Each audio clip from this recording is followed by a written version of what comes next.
तो एक बार टीचर एक स्टूडेंट से पूछता है कि बताओ क्लास में लड़ाई क्यों नहीं होनी चाहिए। तो स्टूडेंट जवाब देता है, क्योंकि पता नहीं है एग्जाम में कब किसके पास बैठना पड़ जाए। अबे पढ़ाई लिखाई में ध्यान लगाओ, आईएएस बनो और देश को संभालो। ये वो स्टूडेंट्स होते हैं जो दूसरों के भरोसे एग्जाम देने जाते हैं। पढ़ाई के नाम से ही बहुत से स्टूडेंट्स को नींद आने लगती है, जबकि मोबाइल चलाते वक्त एकदम एक्टिव हो जाते हैं। दोस्तों से गप्पे मारते वक्त बोर नहीं होते।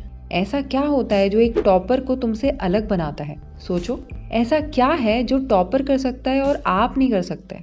देखो, बायोलॉजिकली एक टॉपर और तुम में कोई फर्क नहीं होता। तुम्हारी आंखें भी 2 को 2 ही पड़ती है और 4 को 4। फर्क बस टाइम और प्रायोरिटीज का होता है। देखो, टॉपर लोग बस पढ़ने या रटने के लिए नहीं पढ़ते, लेकिन उन्हें कुछ बड़ा करना होता है। वो चीजों को और कॉन्सेप्ट्स को अच्छे से समझने की कोशिश करते हैं। तो आज की इस वीडियो में मैं आपके साथ बस 3 टिप्स शेयर करने वाली हूँ, जो कि बहुत इंपॉर्टेंट टिप्स हैं। इसको अप्लाई करके आप एग्जाम में अच्छा परफॉर्म कर सकते हो और हाईएस्ट मार्क्स के साथ एग्जाम क्वालिफाई कर सकते हो। इसलिए वीडियो को आखिरी तक जरूर देखना। टिप नंबर 1, सिर्फ एग्जाम पॉइंट ऑफ व्यू से पढ़ो। जनरली जब भी आप लोग कोई सब्जेक्ट पढ़ने बैठते हो तो आप ये मिस्टेक करते हो कि सारी टॉपिक्स को एक जैसा टाइम देते हो, जबकि आपको स्मार्टली काम करते आना चाहिए। सिर्फ उन्हीं टॉपिक्स को ज्यादा फोकस करना चाहिए जो एग्जाम पॉइंट ऑफ व्यू से इम्पोर्टेंट होते हैं, लेकिन आप अनइम्पोर्टेंट टॉपिक को भी टाइम दे देते हो। इस अप्रोच के कारण आप लो प्रायोरिटी वाले टॉपिक्स में अपना बहुत सारा टाइम खर्च कर देते हो और इम्पोर्टेंट टॉपिक्स को इनफ टाइम नहीं दे पाते, जिसकी वजह से एग्जाम में पुअर परफॉर्म करके आते हो। अब सवाल ये आता है कि हमें ये कैसे पता चलेगा कि सिलेबस का कौन सा पोर्शन इम्पोर्टेंट है? इसके लिए 3 इफेक्टिव मेथड्स हैं। पहला तो हर टॉपिक को खत्म करने के बाद उस टॉपिक के लास्ट ईयर के क्वेश्चन जरूर किया करो। इससे आपको पता लगेगा कि कितने क्वेश्चन उस टॉपिक से ज्यादा पूछे जाते हैं। दूसरा, टॉपर्स के इंटरव्यूज पढ़ो। उन लोगों से बात करो जिन्होंने एग्जाम्स क्लियर कर रखे हैं, क्योंकि इन लोगों के पास एक्सपीरियंस होता है कि कौन सा टॉपिक कितना इम्पोर्टेंट है। आपको सिर्फ खुद की गलतियों से नहीं सीखना है, बल्कि दूसरों की गलतियों से भी सीखना है।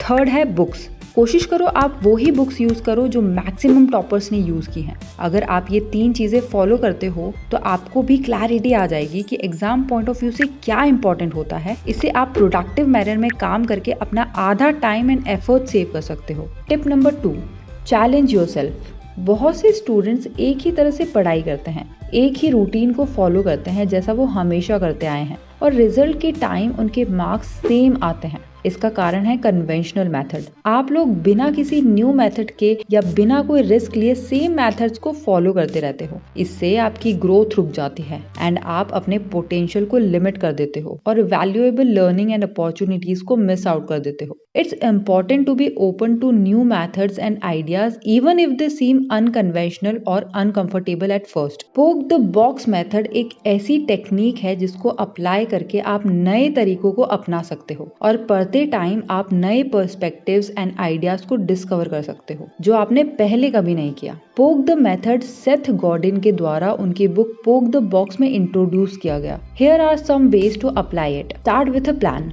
माना आपके एग्जाम्स में अभी टाइम है, तो आपको स्टार्टिंग से ऐसी प्लानिंग करनी है कि एग्जाम तक आप सारे टास्क अकम्प्लिश कर लो। आपकी प्लानिंग हमेशा रियलिस्टिक एंड अचीवेबल होनी चाहिए। Take the initiative. टीचर्स का वेट मत किया करो कि वो आपको होमवर्क देगा और एक्स्ट्रा स्टडी मटेरियल प्रोवाइड करेगा। खुद से इनिशिएटिव्स लेना सीखो, लाइक एडिशनल रिसोर्सेज खोजो, जैसे ऑनलाइन लेक्चर्स हैं, क्विज प्रैक्टिस कर सकते हो, स्टडी ग्रुप्स में पढ़ाई कर सकते हो जिसमें आप अपने कई तरह के डाउट्स क्लियर कर सकते हो। Be proactive. जब तक एग्जाम पास में नहीं आ जाती तब तक किसी की भी आंखें नहीं खुलती है, और एग्जाम के एक दिन पहले ऐसी हालत में होते हैं कि फिर भगवान ही उन्हें बचा सकता है। इसलिए प्रोएक्टिव रहना बहुत जरूरी है। मींस कि आपके स्टडी मटेरियल को पहले से ही रिवाइज करके रखा करो। इससे आपको हेल्प मिलेगी पहले से ही उन एरियाज को आइडेंटिफाई करने में जिनको एक्स्ट्रा प्रैक्टिस करने की जरूरत है, और इससे आप अपने सब्जेक्ट रिलेटेड प्रॉब्लम्स पहले से सॉल्व करके रख सकते हो ताकि एग्जाम के दिन आपको स्ट्रेस लेने की जरूरत ना पड़े। Take risk. कोई स्टूडेंट्स अपनी टेक्स्ट बुक में हाईलाइटिंग के थ्रू सिलेबस कवर करने की कोशिश करते हैं, लेकिन सिर्फ हाईलाइटिंग से उनको पूरी अंडरस्टैंडिंग नहीं मिल पाती और ना वो उतने अच्छे से इंफॉर्मेशन को रिटेन कर पाते हैं। Don't be afraid to try new study techniques और मेथड्स। उसकी जगह दूसरे इफेक्टिव तरीके भी होते हैं जिनको अप्लाई करके स्टूडेंट्स अच्छे मार्क्स स्कोर कर सकते हैं। जैसे आप लोग नोट्स बनाकर उन्हें अपनी लैंग्वेज में खुद से लिख सकते हो एंड मटेरियल के साथ एक्टिवली इंगेज हो सकते हो। You can record yourself by reciting the material out loud. ये बहुत इफेक्टिव तरीका होता है और आपको एग्जाम में इन्हें मेमोराइज करने में हेल्प करता है। Tip number 3, keep revising.